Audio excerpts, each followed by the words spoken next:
Dua penyembahan ini harus sampai membawa kita dari ruang kudus. Semakin mati keinginan daging, sampai kita berani melakukan semua firman, tidak melawannya sama sekali, baru kita berpindah. Nggak bisa lagi dikejar oleh antikris.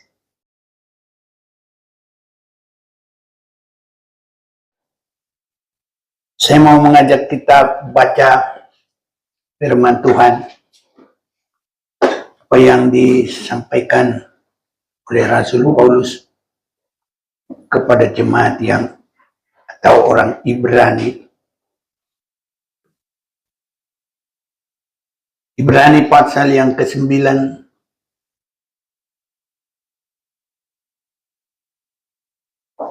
sambil ditayangkan dulu gambar dari kemah sembahyang biar kita bisa melihat ini. Kita baca bersama ayat 1 sampai 4, 1, 2, 3. Memang perjanjian yang pertama juga mempunyai peraturan-peraturan untuk ibadah dan untuk tempat kudus buatan tangan manusia. Sebab ada dipersiapkan suatu kemah, yaitu bagian yang paling depan, dan di situ terdapat kaki dan meja dengan roti dalam sajian. Bagian ini disebut tempat yang kudus. Di belakang tirai yang kedua disebut tempat yang maha kudus. Di situ terdapat makbah kebakaran dan tabut perjanjian yang seluruhnya disalut dengan emas. Dalam tabut perjanjian itu tersimpan mana tongkat Harun yang berbuah dan batu yang bertuliskan perjanjian. Ya, saudara-saudaraku yang kekasih,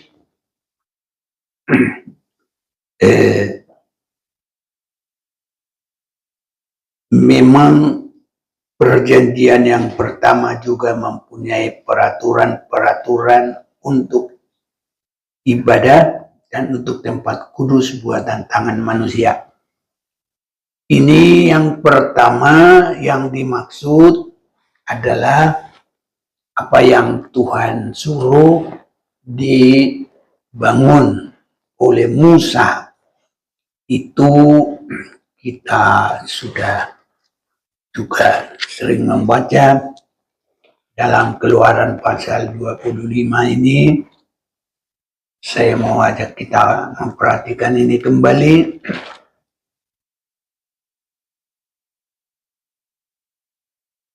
Ayat yang ke-8, Keluaran 25 ayat 8. Dan mereka harus membuat tempat kudus bagiku, supaya aku akan diam di tengah-tengah mereka, menurut segala apa yang kutunjukkan kepadamu sebagai contoh kemah suci dan sebagai contoh segala perabotannya. Demikianlah harus kamu membuatnya. Ini adalah untuk ibadahnya ya orang Israel, sebagai disebut yang pertama. Jadi kalau saya perhatikan, itu adalah juga petunjuk dan juga boleh disebut nubuatan kepada bangunan yang langsung dibangun oleh Yesus. Jadi saya lihat ini sama dengan apa yang kita sudah sering baca di dalam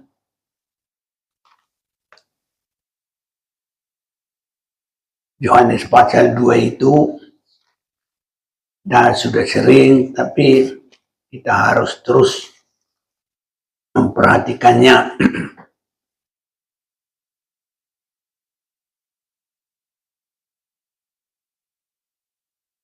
Ayat 19 mulai, jawab Yesus kepada mereka, rombak bait Allah ini, dan dalam 3 hari aku akan mendirikannya kembali. Jadi bait Allah yang dimaksud itu adalah puncak dari apa yang Tuhan suruh kepada Musa. Jadi yang Tuhan suruh kepada Musa itu masih berpindah-pindah, dan nantinya itu akan dipusatkan di Yerusalem, di tempat Abraham mempersembahkan anaknya. Walaupun tidak jadi dipotong, karena malaikat Tuhan sudah berkata, saya sudah lihat bagaimana penurutanmu, ya, baru Tuhan membuat 1 ekor domba yang tidak ditambah, tapi ya seperti tertambat. Dia bisa lari dan gak kemana-mana sampai diambil oleh Abraham dan dipersembahkan. Dan semua ini adalah baik kemahnya, baik korbannya menunjuk kepada Yesus. Jadi inilah saya boleh lihat aslinya. Jadi Yohanes 2 ini, jawab Yesus kepada mereka, rombak bait Allah ini, artinya yang lama ini, dan dalam 3 hari aku akan mendirikannya kembali. Jadi segala pusat ibadah itu ada di dalam Yesus Kristus. Dan tadi yang kepada Musa itu adalah peraturan-peraturan, tapi inti dari itu semua adalah di dalam Yesus. Itu sebabnya sewaktu Yesus baru bangun itu dari, ya, dalam arti 3 hari itu, yaitu pengalaman Yesus dalam kematian, kebangkitannya, dan dipulihkan kepada kealahannya. Dan kalau itu boleh terjadi, makanya yang dibangun ini, inilah sebagai, ya, sebagai alat-alat bangunannya itu tidak terjadi dari material-material, tapi langsung dari hidup manusia. Nah, jadi yang dibangun di dalam Yesus adalah langsung hidup manusia sendiri. Itulah. Dan nanti sebagai penerangan bagi kita untuk mudah kita mengerti, dalam 1 Korintus 3 ayat yang ke-16, tidak tahukah kamu bahwa kamu adalah bait Allah? Ini 1 Korintus 3 ayat 16.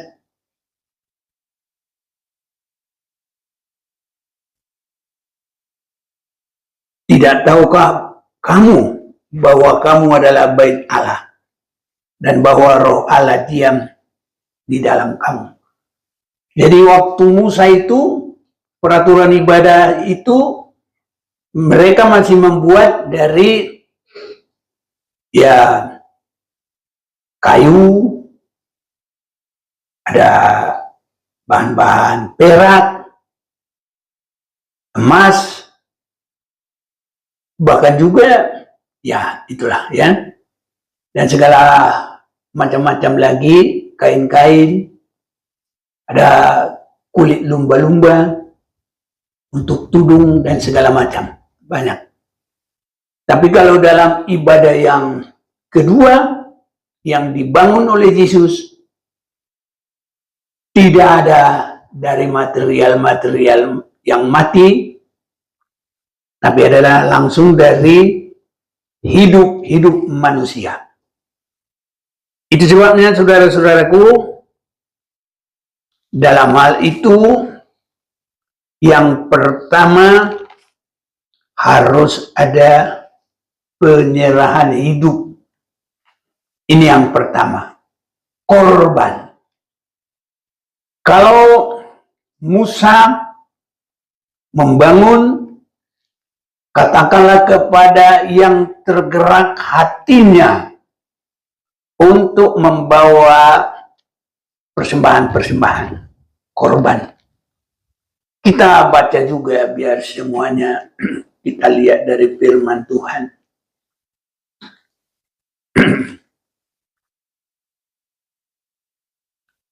Pasal 25 tadi dalam Keluaran,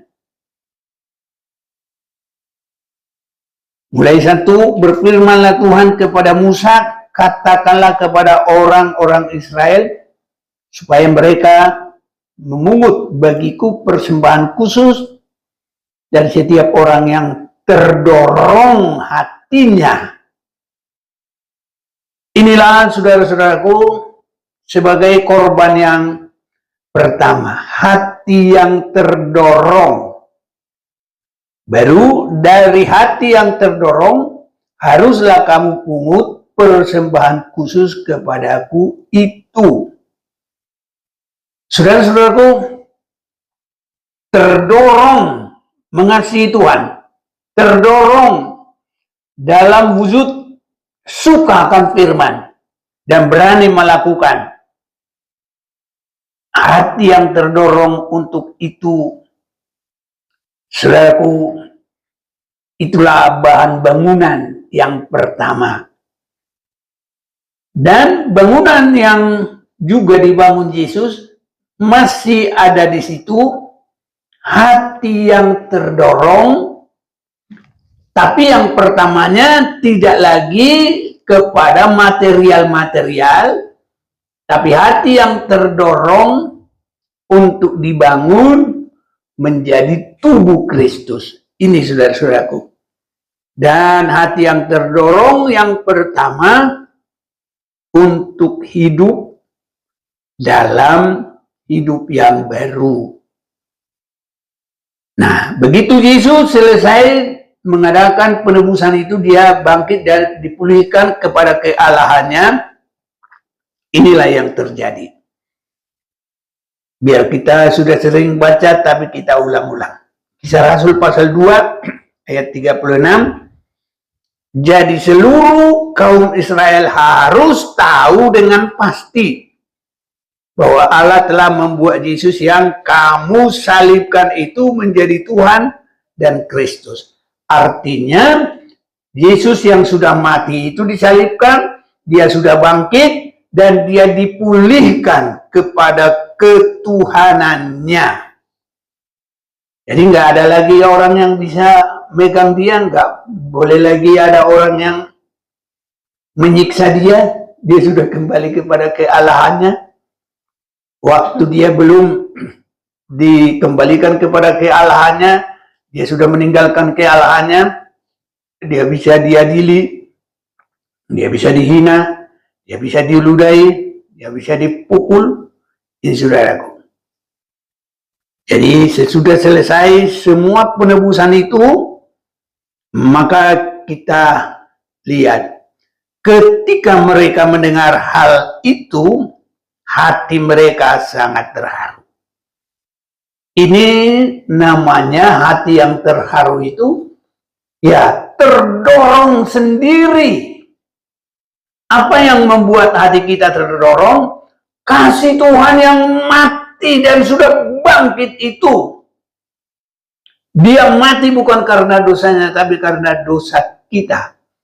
Itu sebabnya yang pertama adalah hati yang harus meninggalkan semua kehidupan yang lama. Jadi orang Kristen kalau belum terdorong untuk itu belum bangunan Tuhan. Dia hanya masuk jadi anggota gereja atau masuk dalam perkumpulan Kristen. Tapi kalau yang sudah benar-benar umat Tuhan, begitu tahu Yesus itu menebus dosa dunia. Ya, boleh ada seorang dulu baca dulu Yohanes 1 ayat 29. Yohanes 1 ayat 29. Pada keesokan harinya Yohanes melihat Yesus datang kepadanya dan ia berkata, "Lihatlah anak domba Allah yang menghapus dosa dunia." Nah, jadi Petrus juga berkata, nanti kita baca, tapi Yohanes juga sudah memberitahu bahwa Yesus itu adalah anak domba Allah yang menghapus dosa manusia. Jadi ini adalah kesaksian yang sama, ya, meneguhkan penebusan itu dengan sungguh. Maka saudaraku, kita sudah dengar itu untuk sekarang, dan sudah lama kita banyak mendengar. Maka ketika mereka mendengar hal itu, hati mereka sangat terharu. Jadi kita dalam ibadah ini, kalau tidak dengan sungguh-sungguh terharu, hanya banyak ngomong di kebaktian, hanya, ya, apa saudaraku, susah hati kita terharu. Tapi kalau kita sudah terus begitu datang, duduk terarah kepada Tuhan, nah, kita mulai menyanyi, kita renungkan, itu hati kita bisa langsung terharu. Nah, ini hati yang terdorong, baik melalui firman, baik melalui, ya, pujian, persekutuan kita ini, karena semuanya sungguh-sungguh. Jadi hanya dalam ini juga orang bisa terharu, saudaraku. Itu sebabnya kalau sudah di dalam ibadah, jangan kesana kemari, jangan ketawa-ketawa, jangan omong-omong, jangan cerita-cerita. Semua terarah kepada Tuhan. Kita langsung merasa begitu terharu. Tuhan, Engkau ada di tengah-tengah kami. Harus begitu, saudaraku, ibadah kita. Jadi pembangunan, ya, umat Tuhan itu, kalau bangsa Israel hati yang terdorong membawa persembahan mereka, emas, perak, dan lain-lain semuanya. Tapi kita hati yang terdorong untuk berserah sepenuh kepada Tuhan. Ini yang pertama. Baru nanti masih banyak lagi, saudara-saudaraku. Ya, sebabnya kita sudah sering membaca, saya baca 37-38 ini. Ketika mereka mendengar hal itu, hati mereka sangat terharu. Lalu mereka bertanya kepada Petrus dan rasul-rasul yang lain, apakah yang harus kami perbuat, saudara-saudara? Kalau jemaat Tuhan ada perkataan begitu, ini penyerahan yang besar. Daripada orang sudah dengar firman, malah melawan-melawan, malah nggak senang, malah nggak susah, malah nggak suka. Malah kalau ada lagi, ya, kata orang, ngenyek dalam hatinya. Itu aja, begitu. Nah, kepada firman Tuhan begitu. Bagaimana bisa terharu dan menyerah sungguh-sungguh? Ya, sampai kita ini harus merasa bagaikan kita ini tanah liat di tangan penyunan. Ini saudaraku, kalau ini terjadi dalam ibadah kita, ini korban. Ini sangat dikehendaki oleh Tuhan. Sehingga Petrus mudah sekali lah menyampaikan dan tidak ada segan-segan. Jawab Petrus kepada mereka, bertobatlah. Nah, orang kalau kita langsung bilang, bertobat kau, bisa marah saudaraku. Tapi kalau kita yang sudah hatinya terharu, dia omongin bertobatlah, dia nggak marah saudaraku. Malah dia senang. Nah, jawab Petrus kepada mereka, bertobatlah. Hendaklah kamu masing-masing memberi dirimu dibaptis. Artinya dikubur hidup yang lama, untuk tidak bangun lagi hidup yang lama itu. Kiranya Tuhan tolong kita memiliki hidup yang seperti itu. Kamu memberi, jadi tetap juga pengorbanan. Jadi kita yang memberi diri kita. Jadi nggak ada terpaksa, nggak disuruh-suruh, ya. Kalau disuruh-suruh, saudaraku, minta dong. Nah itu karena kita minta. Tapi kalau diberi, kita nggak minta, ya kita dapat karena diberi. Jadi ini Tuhan senangi, saudaraku. Kalau sudah ada hati yang terdorong, wah Tuhan itu sangat suka, saudaraku. Sangat senang. Kalau kita memberikan hidup kita kepada Tuhan, itu lebih bernilai daripada disuruh-suruh. Karena orang disuruh-suruh bisa macam-macam, saudaraku. Bisa terima dengan baik, bisa dia kerjakan tapi hatinya marah-marah, hatinya nggak tulus, hatinya nggak terima. Jadi dikerjakan dengan terpaksa. Mungkin dia bilang, sungkan aku melawan. Begitu, saudaraku. Tapi kalau dari hati yang terdorong, itu sangat berharga di hadapan Tuhan. Hendaklah kamu masing-masing memberi. Jadi jangan harus karena diminta, saudaraku. Ada waktunya harus begitu kita. Kita memberikan diri. Jadi kita terbuka. Apa yang kita harus lakukan di situ. Tidak harus karena disuruh-suruh. Nanti juga begitu sangat bagus, saudaraku. Dari hati yang tergerak semua mengasihi Tuhan. Mengerti, saudara-saudaraku. Jawab Yesus kepada mereka, bertobatlah dan hendaklah kamu masing-masing memberi dirimu dibaptis dalam nama Yesus Kristus untuk pengampunan dosamu, maka kamu akan menerima karunia Roh Kudus. Jadi hati yang sudah sangat terdorong, hati yang terharu, saudaraku, hati yang bersungguh-sungguh, nggak usah susah-susah sebenarnya. Kan ada perkataan ibadah, kalau bahasa Batak, manusul atau dipurbadia. Tahu artinya? Ya, berdoa seperti memaksa. Karena apa bahasa Indonesianya, pokoknya bahasa Batak manusul. Seperti nuntut lah gitulah ya. Sebenarnya Roh Kudus itu sudah tuh kalau hati kita udah benar-benar terharu, bagaikan tanah liat, dia langsung masuk aja kok. Tapi karena hati manusia itu belum begitu, masih banyak penolakan. Kenapa banyak orang menolak? Masih mempertahankan keinginan daging, masih mempertahankan kekurangan, masih mempertahankan dosa, masih mempertahankan keakuan. Itu yang bikin keras. Jadi Roh Kudus itu nggak masuk, saudaraku. Jadi kalau hati kita sudah sangat terharu, nggak usah pun Tuhan penuhi aku dengan Roh-Mu. Kita cuma nyanyi saja terharu bisa dipenuhi dengan Roh Kudus. Ini saudaraku. Tapi minta pun ngoyo. Kalau hati kita masih tetap keras, dia nggak bisa masuk, saudaraku. Lama pun orang minta dipenuhi Roh Kudus nggak bisa-bisa. Kenapa?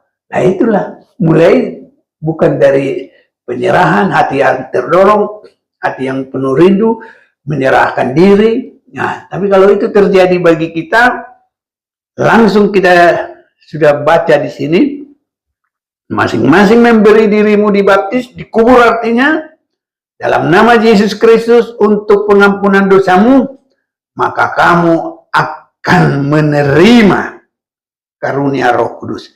Jadi langsung turun ke atas kita.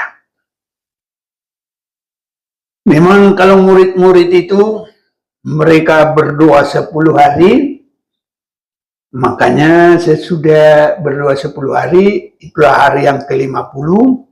Jadi sesudah Yesus bangkit, dia menyatakan diri 40 hari, menampakkan diri sesudah bangkit, sesudah kejadian Kisah Rasul 2 ayat 36, 37, 38. Ya, jadi murid-murid berdoa 10 hari, maka Yesus menampakkan diri 40 hari, ya, sesudah apa yang kita baca tadi, Kisah Rasul 2, 36, 37, 38. Jadi Yesus menampakkan diri masih ada di bumi ini 40 hari, baru dia naik disaksikan oleh para murid-muridnya, dan ada sekitar 500 pasang mata. Dia naik, dan Yesus sudah berkata, jangan kamu pergi kemana-mana sebelum kamu dipenuhi oleh Roh Kudus. Nah, itu banyak ayat-ayat, baik juga dalam Kisah Rasul 1 tadi, tapi juga di dalam Injil Lukas ini, pasal yang terakhir 24.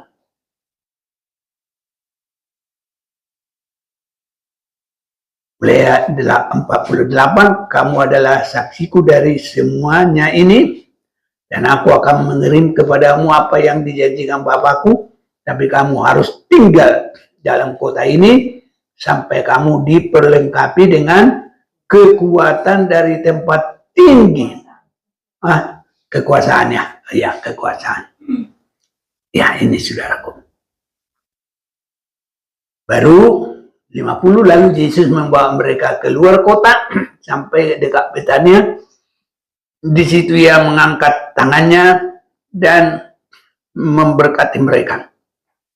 Ketika ia sedang memberkati mereka, ia berpisah dari mereka dan terangkat ke surga. Terangkat, saudaraku. Mereka sujud menyembah kepadanya. Lalu mereka pulang ke Yerusalem dengan sangat bersukacita. Mereka senantiasa berada di dalam bait Allah dan memuliakan Allah. Inilah lanjutannya berdoa 10 hari. Sesudah mereka dipenuhi dengan Roh Kudus, baru mereka mulai mengerjakan pekerjaannya masing-masing. Itulah saudaraku sebagai yang pertama dalam pengalaman dibangun oleh Yesus Kristus. Nah, masih dalam Kisah Rasul 2 ini, baru kita mulai lihat dalam perikop yang baru, di atas ayat 41, cara hidup jemaat yang pertama. Jadi ada cara hidup, saudaraku. Tidak asal-asal begitu. Orang-orang yang menerima perkataannya itu memberi diri dibaptis. Dan pada hari itu jumlah mereka bertambah kira-kira 3.000 jiwa. Ini saudaraku, kalau Petrus berkata-kata seperti tadi, jadi ini semuanya hatinya tergerak dan memberi diri, maka langsung 3.000 orang. Jadi apa yang mereka perbuat? Inilah 42. Mereka bertekun dalam pengajaran rasul-rasul. Inilah langkah yang kedua. Dan inilah caranya kita meningkat masuk di ruang kudus. Udah ada di apa tadi? Ditayangkan tadi. Coba. Nah, ini ya. Jadi begini, ya, ini semua halaman, baru yang ada ruang di tengah itu, itulah tingkatannya. Jadi apa yang kita lihat di situ, mereka bertekun dalam pengajaran rasul-rasul, itulah meja roti. Dan dalam persekutuan, itulah pelita.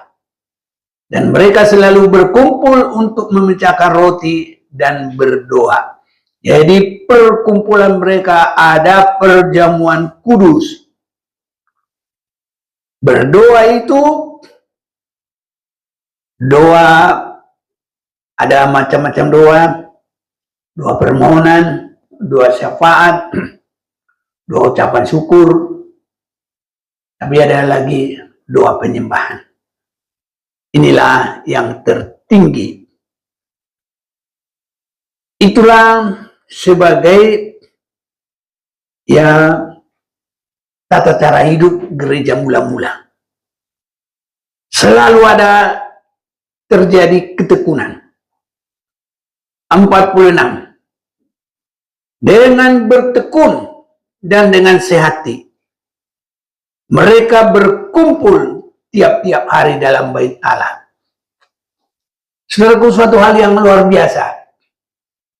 Berkumpul tiap-tiap hari di dalam bait Allah. Sebabnya, saudaraku, sebenarnya ibadah kita ini tidak boleh bilang, oh keterlaluan. Udah kebaktian hari Rabu, kebaktian lagi hari Sabtu, kebaktian lagi hari Minggu. Oh, belum apa-apa. Itu pun kita bikin. Bukan tiap hari, cuma tiap sore. Nah, kalau Rabu dengan Sabtu itu kan udah malam lah. Jadi kita cuma malamnya doang. Satu harinya itu masih bisa kerja. Nah, yang pagi itu cuma Minggu. Itu pun habis Minggu kebaktian, ada yang belanja ke situ, nggak apa-apa. Tadi kan masih bisa. Ada yang masih ke apa namanya, pesta, ada yang kemana-mana, ya kan? Jadi sebenarnya kita ini belum terlalu hebat sekali, banyak. Wah, hebat, kebaktian Rabu, kebaktian Sabtu, kebaktian Minggu. Nah, kalau mereka ini dulu, ya mati, saudara-saudaraku. Nah, tapi apakah mereka jadi mati? Enggak, dipelihara Tuhan, ada mujizat. Setiap orang melakukan firman pasti dijamin oleh Tuhan. Jangan takut, saudaraku. Jadi ayat 46, dengan bertekun dan dengan sehati, mereka berkumpul tiap-tiap hari dalam bait Allah. Mereka memecahkan roti di rumah masing-masing secara bergilir dan makan bersama-sama dengan gembira dan dengan tulus hati. Jadi dengan bertekun dan dengan sehati. Haleluya. Usahakan, saudaraku, sehati. Jangan retak sedikit pun. Karena sakit hati. Sakit hati tidak bisa sehati. Amin, saudaraku. Haleluya. Betul apa enggak? Kalau sudah sakit hati, nggak bisa lagi sehati. Nah, ini saudara-saudaraku, ya. Jadi persekutuan kita ini harus sampai sehati, saudara. Dan ini harus sampai terjadi. Inilah nanti bangunan Kristus itu begitu. Karena kita sudah sering baca dalam Efesus pasal yang keempat itu saudaraku, kesehatian di situ. Ya. Jadi apa bangunan Tuhan itu? Ini harus pertama ada.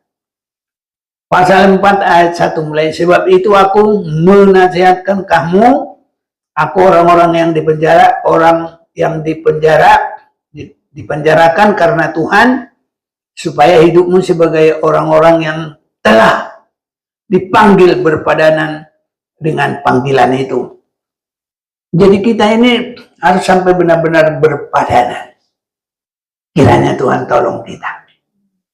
Panggilan Kristiani, panggilan keselamatan, panggilan untuk hidup yang kekal. Maka ayat 2, hendaklah kamu selalu rendah hati. Gak ada yang disombongkan. Haleluya. Baru lemah lembut. Ini lemah lembut ini, saudaraku, harus benar-benar dari hati.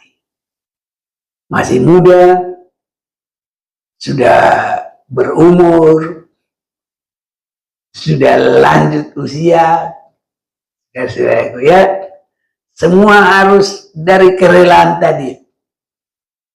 Karena saudara-saudaraku, sebenarnya kalau usia juga itu mengentar kepada hal-hal yang lembut. Ya, kalau lagi muda, ototnya juga masih keras. Tapi kalau tua, ototnya nggak keras lagi. Apalagi lihatlah, ya nanti sininya itu udah langsung itu gini-gini saudaraku, klewer-klewer, nggak keras lagi. Tapi kalau kayak aderai, wah, gitu saudaraku. Jadi, tapi kalau di dalam Tuhan, nggak ada yang biarpun masih muda, semua harus lemah lembut kepada Tuhan. Haleluya saudaraku. Iya. Jadi kalau sudah lansia, badannya sudah lembut, makanannya juga harus lembut. Kenapa? Nenek sudah tua, gigi tinggal dua. Hai subuh memang ngapote. Kalau nggak bisa lagi ya udah waktunya kali ya. Kalau nggak punya gigi, bisa nggak makan pete? Ya nggak bisa dong. Nang gue hil gigi pun cuma dua di bawah. Wah, yang atas nanti sakit lah. Jadi begitu saudaraku. Jadi lemah. Kalau udah tua memang begitu saudaraku. Tapi ya suara juga kalau dia apa langsung tersentak dia kaget dia. Nah, jadi kalau udah tua juga saudaraku, ya semuanya ya serba lembut lah begitulah. Ya, cuma kadang-kadang gini, karena kalau dilembuti nggak kedengaran karena kuping juga udah mulai itu saya nanti diteriakin dipikir ngemarah-marahin sebenarnya bukan ya gitulah. Jadi udah mulailah banyak yang error lah gitu ya. Ini sudah, tapi kita dalam Tuhan biar semuanya indah sudah, nggak ada yang error ya. Jadi lemah lembut, sabar, kiranya Tuhan tolonglah kita semua. Tunjukkanlah kasih-Mu dalam hal saling membantu, saling mendukung. Bukan saling menjelekan, bukan saling merendahkan, bukan saling meninggikan diri, saling berguna bagi orang lain. Kiranya Tuhan tolong kita. Berusahalah memelihara kesatuan roh oleh ikatan damai sejahtera. Satu tubuh, satu roh, sebagaimana kamu telah dipanggil kepada satu pengharapan yang terkandung dalam panggilanmu. Satu Tuhan, satu iman, satu baptisan, satu Allah, dan Bapa dari semua, Allah yang di atas semua, dan oleh semua, dan di dalam semua. Tetapi kepada kita masing-masing telah dianugerahkan kasih karunia menurut ukuran pemberian Kristus. Itulah sebabnya kita kata Nas, tatkala ia naik ke tempat tinggi yang membawa tawanan-tawanan, ia memberikan pemberian-pemberian kepada manusia. Nah, baru selanjutnya inilah saudaraku yang mudah dibentuk oleh Tuhan. Jadi dalam ayat 12, untuk memperlengkapi orang kudus bagi pekerjaan pelayanan. Mana itu? Tadi yang sudah mulai ada hati yang lembut itu. Baru penyerahan itu tadi. Baru sudah bertobat, dibaptis, dikubur hidup lamanya. Makanya di halaman itulah ada mesbah korban dan satu lagi kolam pembasuhan. Itulah berbaptis tadi. Sampai kita semua telah mencapai kesatuan iman dan pengetahuan yang benar tentang anak Allah. Jadi makanya kita harus satu pikir seperti yang ada pikiran di dalam Yesus. Yang walaupun dalam rupa Allah tidak menganggap kesetaraannya dengan Allah, melainkan telah mengosongkan diri. Nah, ini saudaraku. Sehingga kita bukan lagi anak-anak yang diombang-ambingkan oleh rupa-rupa angin pengajaran, oleh permainan palsu manusia dalam kelicikan mereka yang menyesatkan. Saudara-saudaraku, dari sini kita loncat ke Ibrani pasal yang ke-9 tadi. Ibrani pasal 9 itu, setelah kita menerima pengajaran-pengajaran itu, maka mulailah kita setelah dari halaman itu meningkat. Ada meja roti pengajaran-pengajaran itu, ada kekidian itu adalah persekutuan, termasuklah kita dalam penyembahan. Ya, inilah nanti yang menggeser kita. Nah, tadi menggeser dari halaman adalah pertobatan dan mengubur hidup lama. Itu adalah ya kolam basuhan. Ya, masuklah kita ke dalam sampai memasuki pintu itu dipenuhi dengan Roh Kudus. Ya, pintu kemah itu ya. Itu pintu kemah. Baru masuk di ruang kudus. Sesudah di situ, nah itulah mesbah yang paling di atas di ruang kudus itu kan meja roti. Dan sebelah kanan kalian situ, ya kan? Nah, jadi pelita sebelah kiri kalian ya. Kalau aku nanti sebelah kiriku, kalian sebelah kanannya. Nah itu. Baru paling di atasnya adalah mesbah dupa. Itulah nanti akan bergeser ke atas. Itu terpelihara aman. Inilah sekarang yang kita akan kerjakan dalam doa ini. Di dalam penyembahan yang benar harus sampai menggeser kita dari kehidupan yang dikuduskan sampai kepada Maha Kudus. Haleluya. Inilah bagaimana caranya. Lihat firman Tuhan itu. Jangan cuma di otak. Walaupun kita sudah memamah biak, tapi kalau tidak menggeser kita, ini sia-sia juga, saudaraku. Jadi harus sampai menggeser kita, berpengalaman dari dikuduskan sampai disempurnakan. Inilah, jadi bergeser, saudaraku, pindah tempat. Bagaimana itu boleh terjadi? Jadi di dalam penyembahan itu, kita lihat firman Tuhan, mana yang masih daging kita yang melawat. Ya, ini saudaraku. Jadi harus dihukum itu daging. Kalau dia pelit, ya, harus sampai seperti janda sarpat, lawanlah. Ini, kalau tidak terjadi, nggak bergeser, saudaraku. Ya di situ-situ terus. Jadi harus sampai semua firman itu. Tapi apakah kita rugi? Tidak. Justru itu pemeliharaan Tuhan. Harus berani. Amin, saudaraku. Ini namanya bergeser. Dari ruang kudus ke ruang Maha Kudus. Harus kita mengerti. Itu tingkatannya. Dan kalau itu boleh terjadi, Antikristus tidak bisa jamah kita. Biarpun dia di sini. Dia kayak singa ompong, saudaraku. Daniel masuk di gua singa, dimakan apa enggak? Enggak dimakan.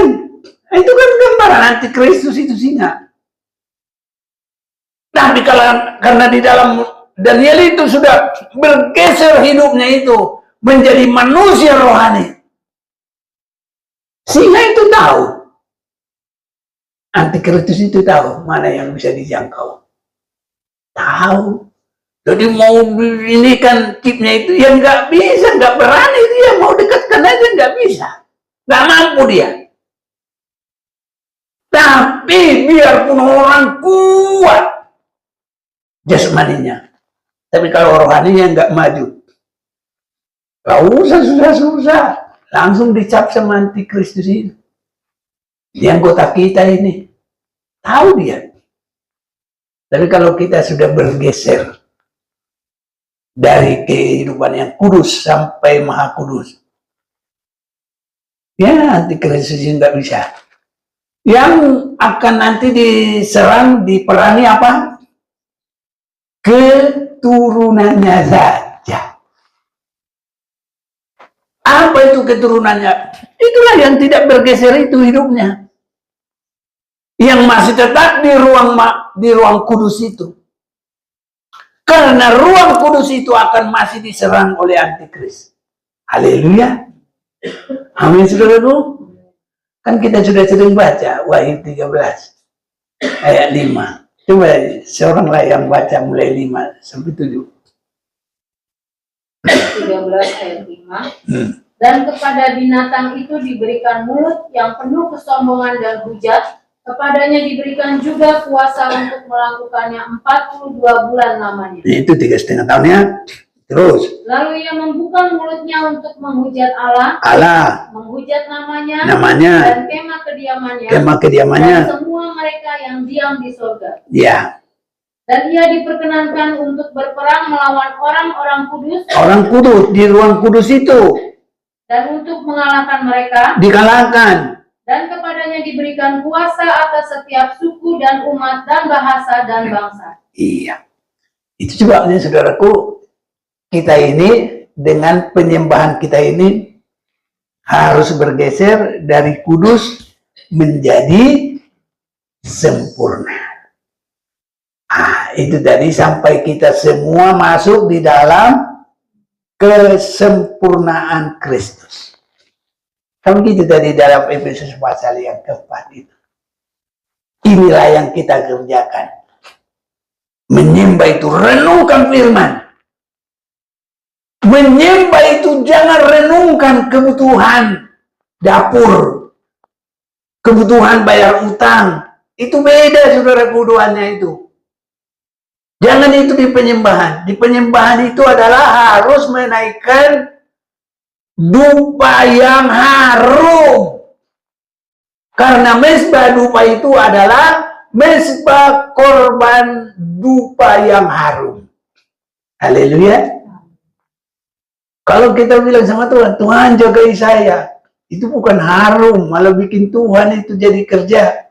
Tuhan jagain saya, itu kerjanya kita bikin jadi apa? Sampah. Tuhan berkati saya, kita bikin dia tukang kerja. Aku duit, maunya kasih. Tuhan tukang ambil duit. Tuhan kurang berasku, Tuhan ambil beras. Emang ada waktunya itu, makanya doa itu ada doa permohonan. Doa bukan untuk kita lagi, itu untuk mendoakan orang lain, itu doa syafaat. Lebih tinggi doa ucapan syukur, ya, doa terima kasih, ucapan syukur, baru doa penyembahan. Doa penyembahan ini harus sampai membawa kita dari ruang kudus, semakin mati keinginan daging, sampai kita berani melakukan semua firman, tidak melawannya sama sekali. Baru kita berpindah, nggak bisa lagi dikejar oleh antikris. Ini yang harus kita kerjakan, saudaraku. Makanya doa penyembahan itu bukan asal-asal begitu saja. Tapi itu memperhatikan mana-mana yang paling sulit kita lakukan. Kalau sulit mengampuni, bergumullah. Di situ Tuhan, supaya saya ini bisa bergerak dari kudus kepada sempurna. Tuhan kuatkan saya mengampuni. Nah itu. Tuhan, adik saya sangat sakit, disakiti. Saudara-saudaraku harus boleh minta kekuatan. Saya tidak mau lagi sakit hati Tuhan. Saya tidak mau balas. Kalau firman berkata, musuh pun kasih apa? Kasih makan. Kasih makan. Saudara. Ini malah bukan musuh pun nggak kasih makan. Iya, saudara-saudaraku, kita harus sampai bisa bagaimana supaya menyenangkan bagi sesama. Kiranya Tuhan tolong kita. Ya, ini saudara-saudaraku. Dan kalaupun saya sedang menyampaikan, jangan langsung bilang, wah kamu duluan, wah jangan begitu saudaraku. Ya, nanti kalau saudara ngomong gitu, saya nggak mau ngomong juga, dia supaya kita nanti semua. Ya, itu saudaraku. Ya, saling mendoakan. Kita ini saling mendoakan. Haleluya saudaraku. Ya Tuhan tolong kita semuanya. Pendeta, kamu duluan, jangan gitu dong. Aku juga akan bergumul terus. Dan kalau saya juga udah kuat, saya juga doakan saudara. Jadi kita saling mendoakan satu dengan yang lain. Sampai semuanya kita tidak bisa dijamah oleh antikris.